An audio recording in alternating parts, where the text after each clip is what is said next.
Babina sali pour Mulingani, Tanga Masolo, boucle. Roland Dalo, mais tu as une église d'ailleurs, Azalaga Nango Kala, na salon, biso. Azam de Roland Dalo. Oui. Pour changer, la deux sur l'aura des billets, tu mets ma pote, tu mets mieux et pas passer Nesca ou dans la salon au Kala, tu veux récupérer, tu changer les Mikanda Boutou, tu veux me mailler et pas à président. Pour changer les Mikanda. Ah, on a zone de Boyo. Nanga. Azam Moutia Roland Dalo. Bango Bazali, ba pentecôtiste. Il faut réveiller après sa candidat.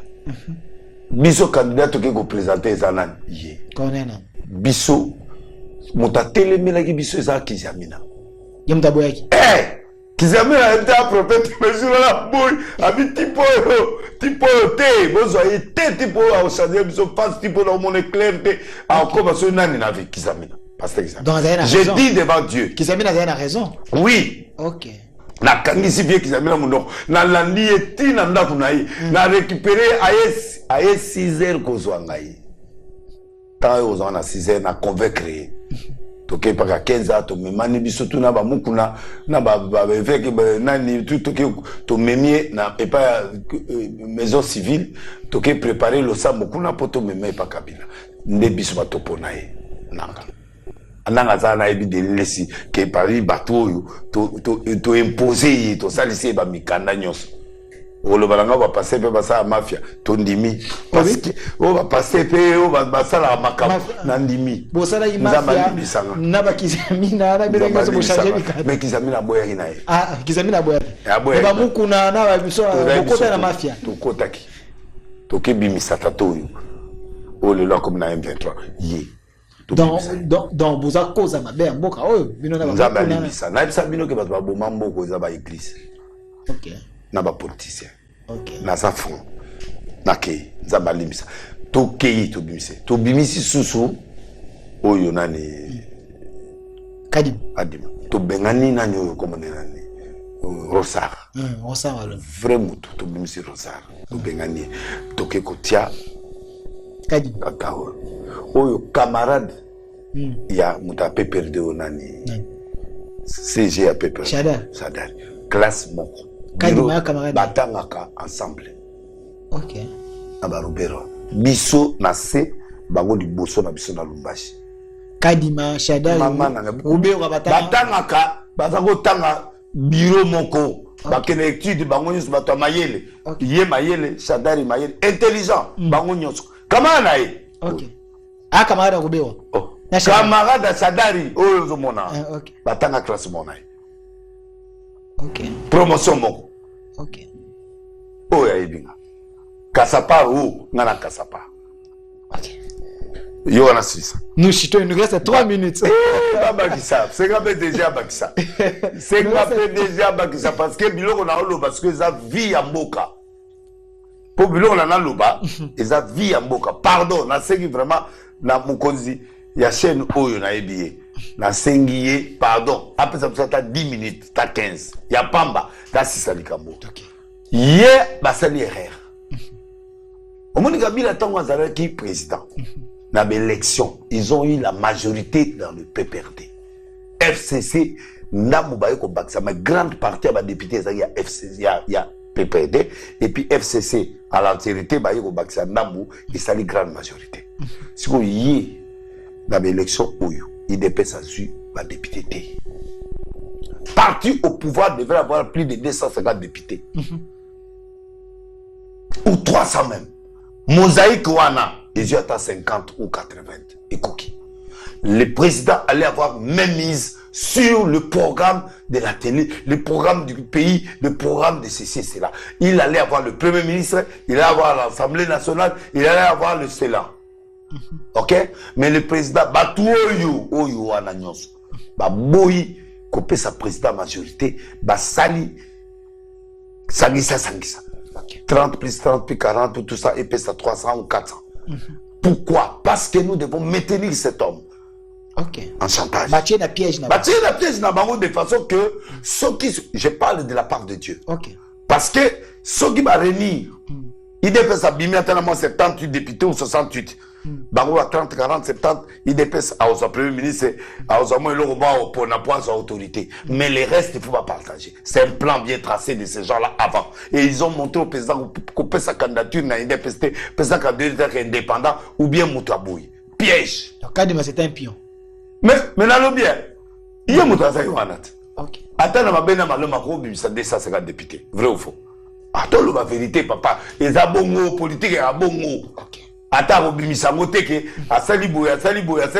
Mais la logique, à quoi il ça là?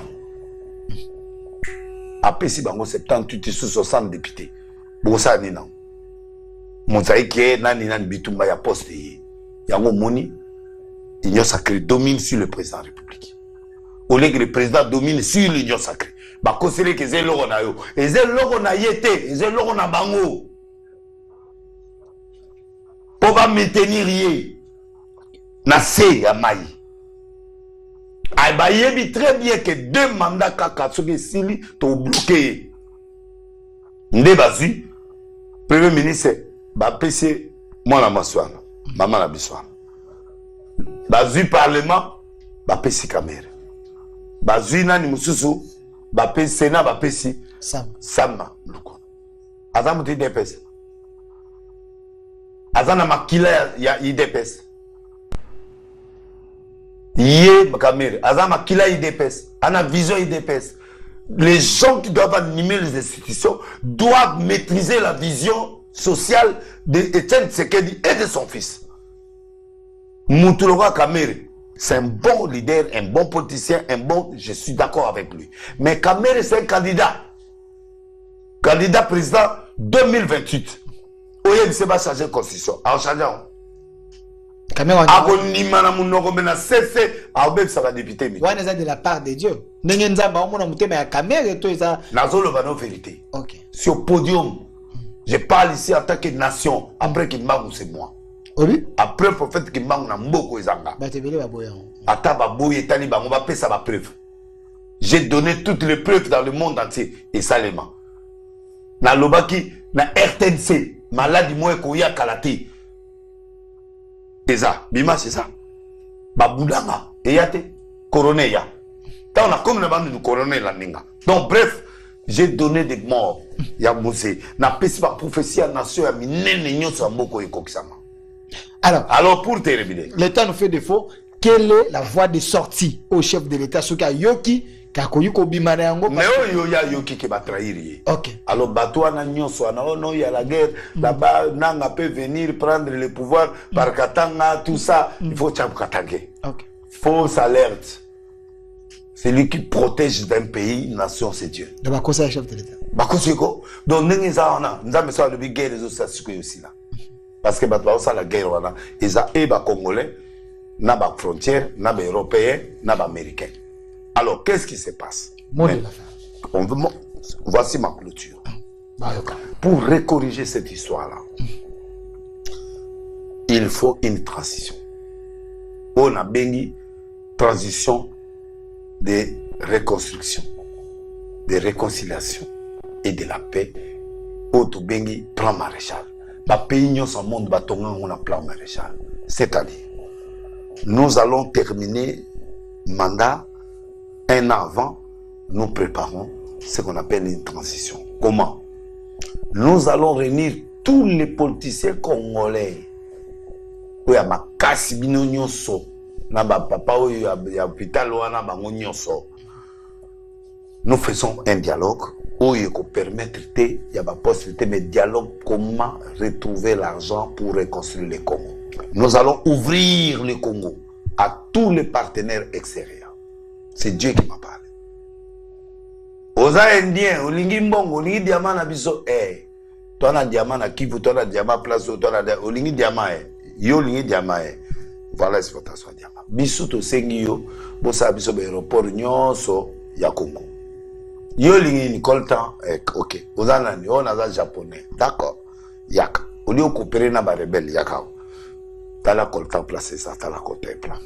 Yo biso, automobile biso chemin de fer et relier Congo Mobimba. Yo tel yaka ko investir dans domaine, on change la constitution, on privatise certains éléments États-Unis aéroport tout les États-Unis est privé. Les États-Unis est privé. L'État n'a rien à faire. L'État moussa n'a pas taxe. Il y a 60%, il y a 40%. Il y a privé où il y a 60%, il y a 40%. Et les 40 là, nous sommes en train de reconstruire les communes et les restes. Les restes binon, privé, n'a pas tout le monde entier boyé tout pays. À la fin, on fait une loi. Oyo, pour changer la constitution, tout ça, à l'accord, pour l'avenir de tout le monde. Après, on a, tout 7 ans, on a, tout reconstruire, tout ça, il fond, tout 2000 milliards ou autant de milliards, tout bandi, tout mamboka pendant 7 ans ou 5 ans. Après, tout bandi, qu'on prépare l'élection. Et tout ça, l'élection, où il y a transparente, où il y a vraiment tout le monde qui est tout bengi pays aux frontières, tout se réconcilier na bango. Merci. Ba rebelle nyonso, tout solo na bango. Merci. Merci, prophète Denis Lessi. Je l'ai fait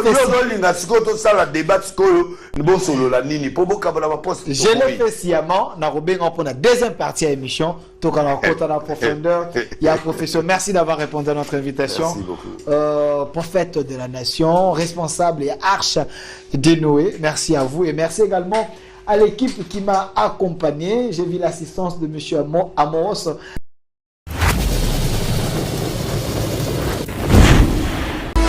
Babina sali pour mulingani tanga masolo boucle.